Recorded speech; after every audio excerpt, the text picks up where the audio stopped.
Halo semuanya, perkenalkan nama saya Niko Muslim. Saya Devin Dipananta Muslim. Saya Jeffrey Revanus Jadi. Pada hari ini kami akan mewawancarai salah satu booth yang ada pada acara edisi Corner.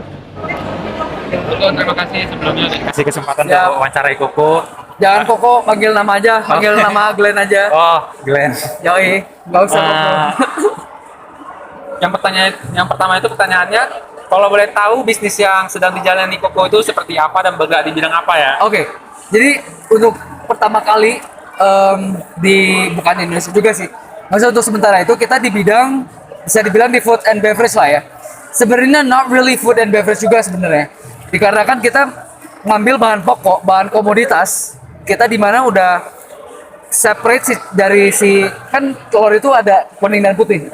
Nah, si produk ini tuh sudah dipecahkan dan udah di separate. Jadi kita ngejual si putihnya saja dan si kuningnya saja. Jadi kalau dibilang di bidang food and beverage ya boleh lah.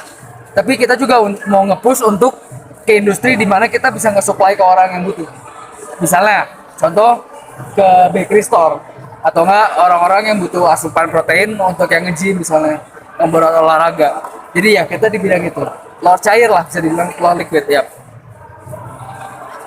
Pertanyaan kedua itu, alasan Koko bisa ngejalani bisnis itu apa ya? Wah, komunikasi dengan tim gue. Komunikasi dengan tim kita karena kita kan bertiga nih. Dan kita tiga-tiga kita tuh punya kualitas masing-masing. Jadi misalnya di mana gue lebih jago untuk ngejual, untuk coba cari pelanggan. Terus teman gue satu lagi dia lebih bagus di desain misalnya. Dan bisa bikin poster kayak gini lah. Dan bikin stiker. Dan satu lagi bikin konten di Instagram misalnya. Bikin konten di sosial media. Jadi ya salah satu tuh paling penting komunikasi sebenarnya. Satu komunikasi sama tim sama komunikasi dengan supplier. Karena kadang kalau kita gimana ya, we cannot maintain a good relationship with our supplier. Susah, berat. Jadi what I do normally itu ya udah gue sama supplier gue, ya gue mikir ya lu teman gue gitu. Jadi bestie gitu lah. Jadi flow-nya lebih enak juga buat bisnis kita. Yap. Oke, untuk pertanyaan ketiga, kapan bisnis ini dibuat dan sudah berapa lama bisnis Koko berjalan? Kita tuh baru mulai bulan April 2022. Tapi planningnya sudah lama. Jadi awalnya itu kita mikir ini bakal bisa kejual nggak ya, laku nggak ya? Dikarenakan ini salah satu produk baru dan kita masih ragu di mana kita nggak akan dapat buyer lah, nggak akan dapat konsumen. Tapi ternyata pas dijalanin, ada aja gitu sebenarnya, ada marketnya gitu. Untuk pertanyaan keempat, apa keunikan bisnis Koko jika dibandingkan dengan bisnis lainnya? Yes, jadi telur liquid yang kalau kalian sekarang cari di Indonesia atau mungkin di Bandung dulu lah, pasti ada telur cair yang udah diplastikin doang, udah dipisahin kuning dan putihnya saja. Tapi keunikan kita tuh ada dua. Kita pakai dua mesin.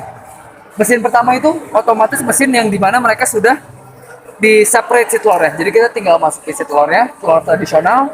Nanti si mesinnya ini bakal nge-crack sendiri. Habis dari sana, udah tuh kan udah dipecahkan, udah dipisah. Baru masuk ke proses pasteurisasi.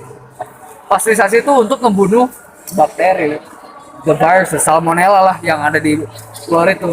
Makanya itu keunikan kita dan juga advantage kita di situ. Higienis lah bisa dibilang dan juga praktis. Yep. Untuk pertanyaan yang kelima, apakah bisnis yang dijalani sudah berjalan dengan stabil saat Dibilang ini? stabil, bisa dibilang apa ya? Kalau di graf mah lagi naiknya lah.